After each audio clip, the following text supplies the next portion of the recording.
Bon, je me présente, je m'appelle Driss Moumegouti, je suis maître de conférence en géographie à l'ISTIA. Je suis docteur en géographie aménagement du territoire Pouvez-vous nous parler de vos actuelles recherches? sur des thématiques majeures en matière de tourisme international, en matière de géopolitique du tourisme international et en matière d'alimentation. L'impact géopolitique du tourisme, de ce qui se passe au Moyen-Orient, de ce qui se passe en Méditerranée, sur les questions de transition alimentaire, toutes les nouveautés en matière de pratiques alimentaires à l'échelle du Maghreb, de l'Afrique noire et en particulier du Maroc. Est-ce que vous avez deux ou trois objectifs scientifiques ou méthodologiques par rapport à ces recherches-là?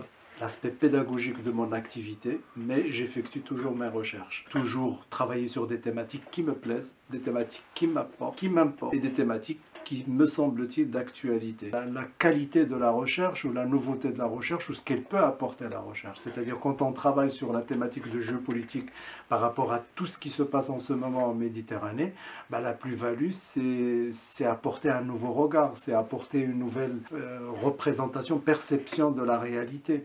C'est une lecture qui peut être assez récente et assez actuelle, assez, à mon sens, assez innovante ou assez perspicace d'une certaine réalité. Pareil pour l'alimentation. C'est d'abord dans la nature de la recherche. Puis la plus-value la plus importante, c'est l'échange que je peux avoir à l'intérieur de mes activités pédagogiques, c'est-à-dire que comment je peux transférer, comment je peux apporter à mes étudiants les éléments que j'ai travaillés, que j'ai rencontrés dans le cadre de mes recherches, à ces étudiants. Donc, donner conscience aux étudiants ou apporter aux étudiants, travailler avec des étudiants, je pense que c'est quelque chose de très gratifiant et peut-être même plus gratifiant sur le plan global. De partage, est-ce que vous vous souvenez de certains feedbacks faits par vos étudiants?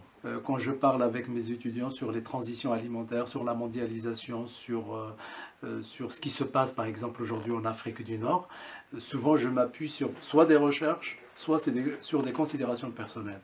Et ça, personne ne peut le faire à ma place, en fait. Et c'est là, quelque part, l'intérêt de la recherche. C'est-à-dire, je donne un exemple concret. J'avertis les étudiants d'être attentifs, par exemple, à la dimension sémantique. C'est-à-dire, on a travaillé des enquêtes, les enquêtes en français, qu'il fallait traduire en arabe, et pour aller voir les paysans dans les pays berbères, le traduire en berbère, voire en berbère local.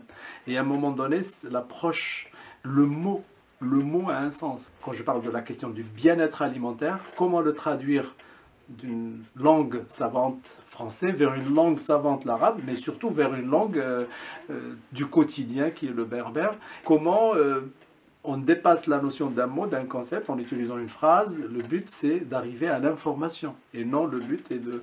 Et ça, je pense que c'est la recherche qui le permet. Deuxième élément, deuxième exemple que je peux donner sur le tourisme international, la dimension géopolitique du tourisme international. C'est le quotidien, c'est de toute façon les publications que nous avons faites, notamment avec Hilali Mimoun à l'UQAM, sur les réalités du tourisme aujourd'hui au Moyen-Orient, nous donnent raison, vu l'actualité. Et les étudiants aujourd'hui le ressentent au quotidien, quand on parle du tourisme et du terrorisme, quand on parle du tourisme et du réchauffement climatique, quand on parle du tourisme et de l'énergie, du pétrole, toutes ces questions. Vous êtes donc maître de conférences et géographe? Géographe, donc je fais de la géographie du tourisme, géographie de l'alimentation, géographie générale, si vous voulez, aménagement du territoire aussi. Merci pour ces renseignements. Je vous remercie aussi. J'espère bientôt lire vos résultats de vos recherches Avec et plaisir. vos publications. Merci beaucoup. À bientôt. Merci, au revoir.